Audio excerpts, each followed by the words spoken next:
Chinsegut Hill, Brooksville, Florida, Sunday, July 1st, 1906. Dearest Sister, this is our 36th consecutive day at Chinsegut the Beautiful. Much has been done on the matter of laying permanent foundations. Much is remaining to be done before it can be said that our haven is not an ongoing concern. Still, progress is manifest, and if I am permitted to remain through this month, I shall be thankful and for the present satisfied. Fielder is the incarnation of happiness in all simpler, amicable ways. Dixie flourishes. He's a little fat, but his appetite never fails him, and while his feed is reduced, the rich grass keeps him a little overweight. However, as he is doing very little work, it is of no consequence. I am having the livery teams haul all our material from town for $2 per load. Gracie has broken down completely, and I'm finishing his job with Will Baker and others. Some liens have been filed against the property, but I'm taking care of all this and will have everything clear or arranged for before I leave. It is quite clear this rainy season that a new roof will have to be put on the main house before next year's rains. If possible, I shall get the shingles, and if weather permits, put them on before I leave. The old roof leaks in a number of places, but the contents of the house are carefully guarded against a wetting. Much of this leaking is due to the bad work of Bracing Company, but the old roof is giving out all over. 14 years of service is a goodly period for pine shingles in this moist atmosphere. Some time long ago, you wrote that no one could have a home that did not work, suffer, and live for it. By this token, Chinsegut is our home. I have failed in some of the most important of my public responsibilities because of the need here. I do not know that I can ever regain the confidence and support of some of my friends in Chicago, strained as it has been the incident to this long absence at a critical time. But the assault made upon me last spring, and the nature of the work that is laid out before me, has determined me to do this foundation work now, lest it never otherwise get done by me. I can faintly guess what the place has cost you, more, however, than all places in the world have or can. This I know. But it is worth all it costs if the old standards of what is desirable are maintained. The days are a succession of wonder and beauty on earth and sky.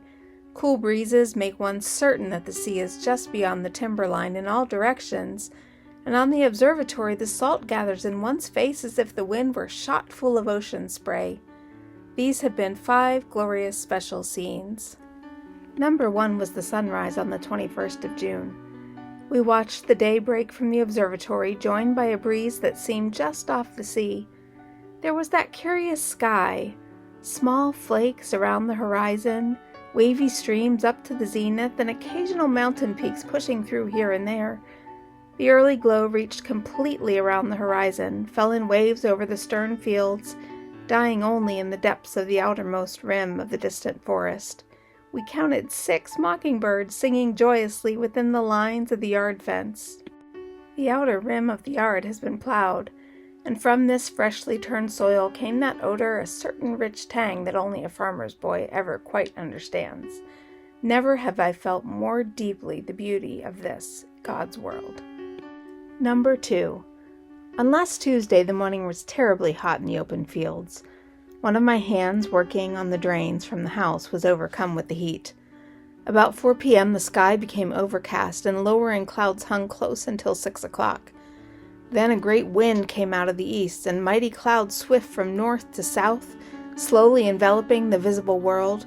Crash after crash of thunder, flashes of lightning, indescribably vivid and varied and splendid, and a wind that swayed the great oak and shook the house broke again and again over Chinsegut. We stayed in the observatory until the black night had settled down, clinging to the rail posts wet to the skin, great waves of rain dashing over us, swept by the wind, entranced by the glory of the lightning, and exclaiming, "How like a magnificent storm at sea!" Number 3. During one of the recent storms, just as the sun was setting, over on the southwest rim of the forest, apparently laying quite in the trees, a rainbow stretched out seemingly some 300 yards. None of it was visible in the sky, but all on the tops of the great pines, changing their wonderful green to all the colors of sun and water. This extraordinary and beautiful phenomenon I had seen once as a boy when visiting the snows, but it had passed from mind until recalled by this splendid repetition. Number 4. On the evening of the 26th, just while we were eating supper, the sun broke from behind a cloud and covered the earth and sky with a glow that is seen only just before setting sun against a background of cloud and after a storm. When we reached the roof, a perfect rainbow stretched across the sky from southwest to northeast, the colors following each end with perfect distinction into the top of the pines at either end of the rainbow. Soon a second rainbow appeared, and we saw a perfect double rainbow, clear and distinct in every part for the first time in either of our lives. Number 5. After the rains during the summer and early morning and late evening, a great bank of mist sometimes rises, waves on waves stretching out over the timber to the horizon lines. Some days ago, just at sunset after a day of rain, the sun broke through the clouds and was caught and held in these great waves of mist. I say caught and held, and yet it transformed this mist into shimmering gold, and later into flames. It seemed as if the whole great hammock was in a mighty conflagration, and all would be destroyed, wrapped as it was, by waves of flame. Fielder got your letter a few days ago and was very happy. He is as loyal to you as he is to me, and thinks we're both the incarnation of wisdom and goodness. Some of the things we've done. Built Fielder a good brick chimney. Built all needed piers under the house. That meant 9 additional made of brick and cement. Put in gates after widening out the yard enclosure so that the top of the fence just reaches the slope of the hill from the house in the 4 chief directions. Built a rock foundation for the spring after cleaning out all the debris and walled up with brick to protect water from waste on surface. Built a 20 by 20 brick and cement reservoir 7 feet deep for water supply. Put in an 8-inch tile drain from the house southwest 226 feet to carry off all the wastewater from the house and kitchen. Part of the ditch for this was 4.5 feet deep. Laid out and partially completed a road down the hill that in the opinion of Mr. Fulton is the prettiest and most satisfactory approach to the place.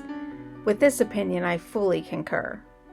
Plowed the yard and prepared it for planting grass, built a fence around Fielder's house and cleaned up the woodland around his place, stopped all the washes on the hillsides and patched them against future rains as nearly as they may be, planted some 140 plants of crepe myrtle for hedge along our yard fence, partially cut ditches for water supply pipes, cleaned out the cistern, re-cemented it, and put in a pump.